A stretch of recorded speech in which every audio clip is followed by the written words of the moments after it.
ಆ ಪ್ರವಾದಿ ಮೊಹಮ್ಮದರಿಗೆ ನಾವು ಆರಾಧನೆ ಮಾಡಲ್ಲ, ಅವರನ್ನೇ ನಾವು ದೇವರು ಅಂತ ಹೇಳಲ್ಲ. ಅವರಿಗೆ ಪೂಜೆ ಮಾಡುವುದೇ ನಿಷಿದ್ಧ. ನಮಗೆ ಮನುಷ್ಯರಿಗೆ ಪೂಜೆ ಮಾಡುವುದು, ಸೃಷ್ಟಿಗಳಿಗೆ ಪೂಜೆ ಮಾಡುವುದು ಇಸ್ಲಾಮಿನಲ್ಲಿ ನಿಷಿದ್ಧ.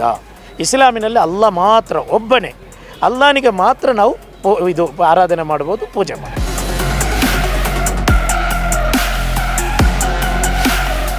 ಇಸ್ಲಾಮಿನ ಕಟ್ಟಾಜ್ಞೆ ಇದೆ ಮೂರ್ತಿ ಪೂಜೆ, ಅದು ಶಿರ್ಕ್ ಮಹಾಪಾಪ. ಶಿರ್ಕ್ ಮಾಡಬಾರ್ದು, ಅಲ್ಲಾಹನೊಂದಿಗೆ ಬೇರೆ ಯಾರನ್ನು ಸೇರಿಸೋದು ಅದು ಶಿರ್ಕ್ ಆಗಿದೆ. ಈ ಇಸ್ಲಾಮಲ್ಲಿ ಮೂರ್ತಿ ಪೂಜೆ ಇಲ್ಲ. ಇಸ್ಲಾಮಲ್ಲಿ ಲಾ ಇಲಾಹ ಇಲ್ಲಲ್ಲಾಹ್ ಮುಹಮ್ಮದ್ ರಸೂಲುಲ್ಲಾಹ್, ಅಲ್ಲಾಹನಲ್ಲದೆ ಆರಾಧ್ಯನಿಲ್ಲ, ದೇವರೊಬ್ಬನೇ.